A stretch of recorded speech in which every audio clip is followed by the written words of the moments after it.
How are we doing today? Happy Saturday morning. Pretty exciting day for me today. We're going to do, what is it, 9 o'clock. I'm going to do a Facebook Live for my students. Really ask their questions. This is something now I've done, I think this is the fourth week in a row. It's a lot of fun. They just go ahead and bounce all their questions off me, learning their market, calculating yield, doing all those fun things. It's also for a way for me to try to get a handle on what's going in the real estate market across the country. And thus far, we're starting to see price drops. We are seeing less listings, and we're seeing a lot of broken escrows. So just another way I collect data for this daily channel is to spend some time with my students every Sunday morning in a private Facebook Live. Pretty fun. And then at 3:30 Central, 5:30 Central, 3:30, I'm going to be doing a presentation for a group who has 500 folks online, kind of talking about the one rental at a time message. I do have original PowerPoint created for that, which I will share there first. But as always, it will post on this channel after the event because you are my audience and I want to make sure you have everything I create. But I will create it there first. So on to the daily news. It's Saturday. This is what I got. First thing, I don't understand the stock market rise. It was obviously on the hopes for, really, it was a treatment, right? Gilead treatment. What I didn't really get is it was kind of, oh yeah, I got to do that. I will, AB 828. I will do a separate video this morning on AB 828. So I won't do it in this video. I'll do a separate one here in a second. But again, back to the stock market rise. It is interesting to see. We're hoping for good news, right? We're months away from having something that really is going to bend the curve, whether it be a vaccine or a known treatment, or frankly more and more tests. The Gilead drug is something for the last gasp, right? Folks are already on ventilators, kind of the worst of the worst. Statistically speaking, it had a meaningful difference. I think it was like 60% of the folks that got it kind of turned the corner and came back, which is awesome. But that's not where we need to bend the curve, right? Let's hope we get less people on ventilators and we bend it earlier. That's where we need this. So I didn't really get I don't know. It just seems like Wall Street and Main Street are not connected. I really personally believe it's ETFs, index funds, and machines trading. I don't think the average investor is in the market in any great measure. And it will be interesting to look back on this in 90 days, 100 days to see what was really going on. We are starting to think about life after this event. I do think this will be one of those things that we think about in 10, 20, 30 years. What happened before and after. And, I think it's pretty clear we are going to be wearing masks a lot more commonly. If you were watching this channel in January, what would it have been? Late January, early February, you know that I took a trip to Taiwan and really documented that experience. I think we were there 13 days. And one of the things I remember sharing with you is masks were uncommon the day we got there. But by the time we left, they were everywhere. It was just, everybody walking on the streets and whatnot. Still, nobody was doing social distancing, but masks were everywhere. So the other thing I saw right near the end is they were starting to take people's temperatures, right? We went to a bank and we went to somewhere else and they actually took temperatures. They didn't do it to go to restaurants. They didn't do it anything of that nature, but I remember it vividly at a bank taking our temperature. So life is going to be different. Not sure if you saw this, but Apple, right? Perhaps the stock that is owned by the most folks. I don't know, but it's what I read in the thing. It got downgraded. Goldman Sachs had the audacity to downgrade Apple. I think it's the right call. I think you can see the demand for luxury items like a $1,000 cell phone are going to fall off a cliff probably for the rest of this year around the world. I don't know how Apple comes back from that short term. I know they were released or are planning to release a cheaper phone. It's kind of late. I think it is very, very likely that most people skip a upgrade cycle because life is going to be different. Luxury goods are going to be different. I still don't get Tesla under the same lens. If you're going to let a $1,000 phone go, why would you sign up for Tesla? I don't get it. I just don't get it. So we will see. I know Tesla got upgraded again. I think it's $800 or something silly now, but we will see. Another concept again. I'm trying to figure out what the world will look like after this. And one thing I read this morning was something I'd never thought about before, and that is a balance sheet recession. The theme of this particular article I read is there's basically two types of recessions. There's the economic business cycle, which they actually say 2008 was, right? That was a business cycle recession. And then they talk about a balance sheet recession, which is less common but more dangerous in their words. And they really reference Japan in the 80s. Basically, the idea is companies and citizens ladder up on debt, and then they spend the next quarters, 4, 8, 12, whatever it is, paying off or buying back debt. And I'm like, that's interesting, right? We are all signing, or lots of folks are signing up for more loans. We've talked about on this channel companies like Nordstrom and Carnival Cruise, and the list goes on, getting more debt and paying high interest rates, 8.75%, 9%. There was that gentleman who owns the Houston Rockets paying 15%.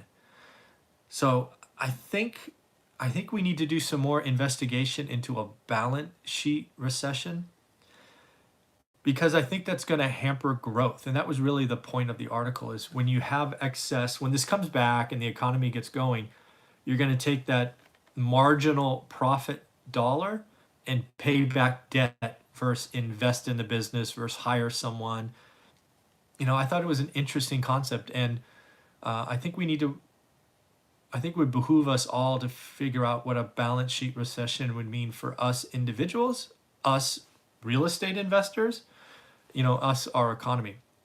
I thought that was a pretty interesting article because again, if we're spending a couple of years buying back or paying off debt, we're not investing as much into the future, capital expenditures, things of that nature, and we're not hiring as fast. That's the thing I took for this. Paying off debt could hamper hiring. You hire one less server, one less busboy, one less sales clerk at the retail store.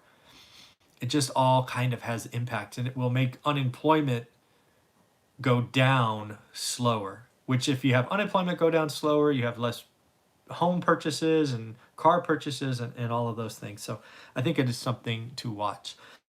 Again, we are starting to get glimmers of good news, just like we've been talking about for over a week now. It looks like some Florida beaches are starting to open up.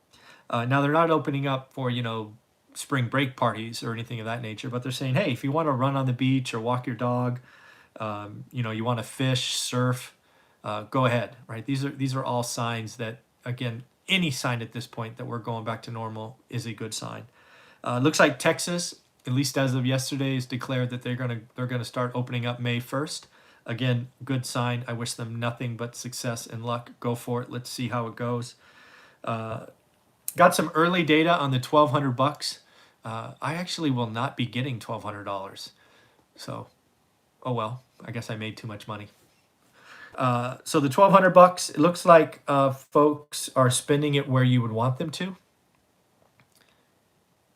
Yeah, is Meet Kevin overextending himself? I think Meet Kevin is creating 2 or 3 videos a day and really cranking that YouTube money. So I don't think Meet Kevin's overextending himself. Maybe. I think his advice on wedge deals is terribly dangerous in this market. But no, I think Meet Kevin's fine. I think Meet Kevin will make $1 million on YouTube this year. It's crazy. But back to the $1,200, back to the average people like you and I. It looks like they're spending where you would want them to, at least most of us, and I think that's awesome. 16% on food, 9% on groceries. So if you add those together, that's 25%. That's awesome. That's where I would hope. Even before rent, and I'm a landlord, even before rent, I want people to buy food, right? This is a terrible time. And if, you know, take that money and buy food, please, please, please. Gas, 10%. I'm okay with that. You need to, you need to do that. It's totally fine. The only one in the list that I was kind of like, was video games. Video games got 5%. Now, part of me realizes that maybe that's entertainment and you got to do something at home, so maybe I'm okay, but no, I'm not okay. Video games I wasn't happy with, right? Pay your rent before you buy video games, but anyways. Looks like the iBuyers are taking it in the teeth. If you don't know what an iBuyer is, this is basically organizations like Open Door, Zillow, Redfin, who would buy stuff before it really hit the market. And Open Door's cutting 35% of their real estate agents. It was interesting to read that Open Door said the agents could make more on unemployment. Crazy. I think there's a lot of small businesses that they're laying people off because they will make more money on unemployment. It probably saves the business. This goes back to the balance sheet recession discussion earlier. All the federal government programs are really, for the most part, asking people to take on more debt. Yes, there are some grants if money is used appropriately, but there's still a bunch of debt. Run the math. Maybe it's better to go bankrupt and let the store go and come back stronger later. Maybe it's better for your employees if they don't work. If they make more unemployed, that's kind of what we're seeing these days. So pretty interesting. Redfin actually let go of 40% of their buyers, 4 in 10, they said earlier. The other thing that's really interesting to me is Redfin CEO, which he was an interesting character when I saw him on TV. He's talking about a demand spike in rural homes. And he was proposing that this was a demand spike that was really kind of changing. He thought it would be changing going forward. He was saying urban demand, right? Think cities is going down and down substantially, but the rural homes, the homes with land, are increasing. I honestly think it is way too early to make that kind of declaration. But he probably has more data, maybe more experience, and definitely has more history in other markets. He was pretty certain that this is going to carry forward for years. Again, I don't believe it. I don't believe it long term, but it's something interesting to consider. You've heard me talk about being nervous for New York. I think New York is in trouble. Not many people agree with me yet, but I think New York City could see an exodus, and I could see a 30% price drop this year. And I'm calling it early. It's on video. We'll see how I did in December, but pretty interesting. And then the last thing I took from Redfin was, interesting. Yeah, it could be. Is listings have fallen faster than demand. Now that's interesting. Now I don't know if that's because demand kind of is sticky because you're already pre-approved and you're ready to go and all of that. But he said listings are down 60%. Again, this is not me. This is the Redfin CEO. He said listings are down 60% in the last week of March and the first 2 weeks of April. And he said demand's down about 20%. That's kind of crazy because you remember we talked about this. This is something I said was going to come. We were already at record low inventory. But nobody wants to list a home, just like I said. Demand is falling, just like I said. Very, very soon, June, July, we are going to have a listings full of motivated sellers. Most buyers will be scared, but I will be buying. And in the end, this is why I tell my students all the time, learn your market, look every day, track it, because you will start to see great deals. And again, this could very much be like 2010, which was our best year to purchase distressed assets. We had more meaningful impact on our net worth and income, cash flow, in 2010 than any other single year. That is what I think is coming in the second half of 2020 and maybe the first half, maybe the full year of 2021. Loan forbearance is not the answer. it's going to come back to bite lots and lots of people. So in the end, that's what I got. I am going to do some separate videos today before my 9 o'clock with my students. I will do AB828, which was a comment 2 days in a row, so I'll talk about that. I will do my Ray Dalio Cash is Trash video, which I talked about yesterday. I just never got to. I got a question yesterday on this video about national rent control. I think that will be an interesting discussion as well. So I'm going to do 3 just kind of live streams on 3 different topics here in the next 10 to 15 minutes. So have a wonderful day. Take care of yourself. Bye.